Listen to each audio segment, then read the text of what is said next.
Howdy, welcome to Six Flags Fiesta Texas. This is Ranger. Today we're going to show you Fright Fest. We're going to show you the haunted houses and all that this event has to offer.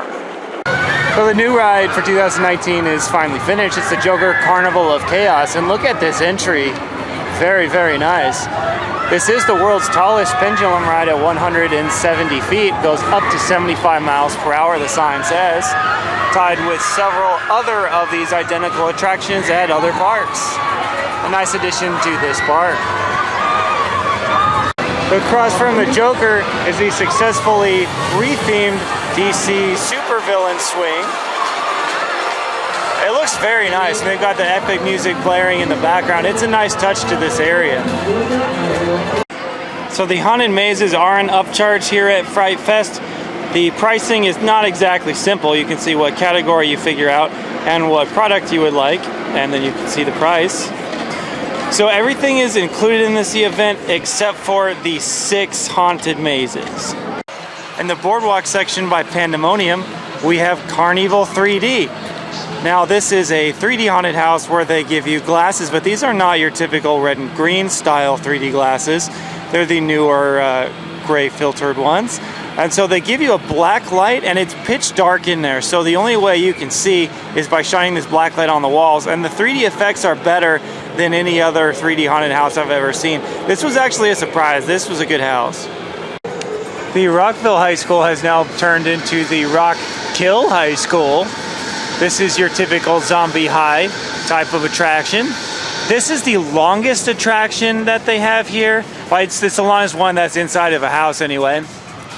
The theming is a little bit sparse, so your characters are spread out a little bit further than I would like, but there's a good variety of rooms in there. There's a nurse's office, there's a cafeteria, there's several classrooms, a locker room. This is an okay attraction. Located in Spotsburg is the Midnight Museum of the Macabre haunted house. The premise of this house is an old man who's been collecting a lot of artifacts and obscurities for a very long time. There are a lot of things to look at in this house. There's all kinds of sets, all kinds of stuff from many different genres. There's not a lot of high-end scares in this house, although the level of detail makes it my favorite one here at the event. Slaughterhouse 6 is right by the Roadrunner Express here. This is the goriest of the houses. I would say it's the second best house. It's very dense with scare actors, although it's a little bit on the short side. Across the midway from the Iron Rattler is the Buried Alive house. This is supposed to be an abandoned mine type of attraction. So it starts off with a fake elevator to take you down into the mines. I didn't feel like that it was really themed very well to the mines. It didn't feel like it really matched what the description was.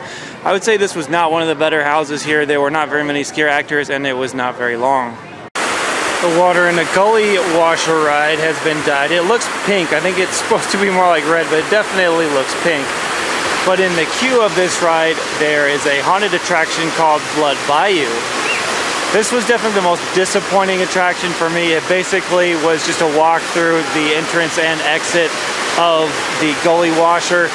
It was very lengthy, but it was pretty much you're just walking through the woods with a few scare actors in between. No real sets, not really any good scares, not really much of anything to say here. The large theater at the front of the park is home to the House of Bones at 3 and 6. This is a singing and dancing show. Fiesta Texas is known to have some of the better shows of the Six Flags chain, and this is certainly no exception to that. It's a high quality show.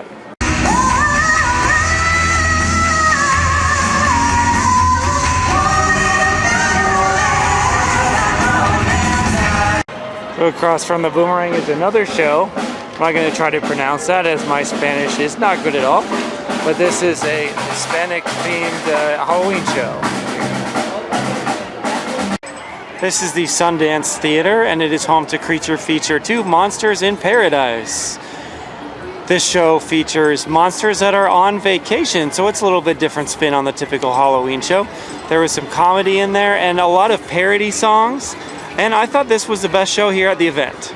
No tune for me, don't put me away. Time to dust off my raps, this puppy's ready to play. I'm bored of drinking blood, I guess this will do. If you need me, you can find me by the swimming pool. This seldom used theater is home to the Monster Mash Bash.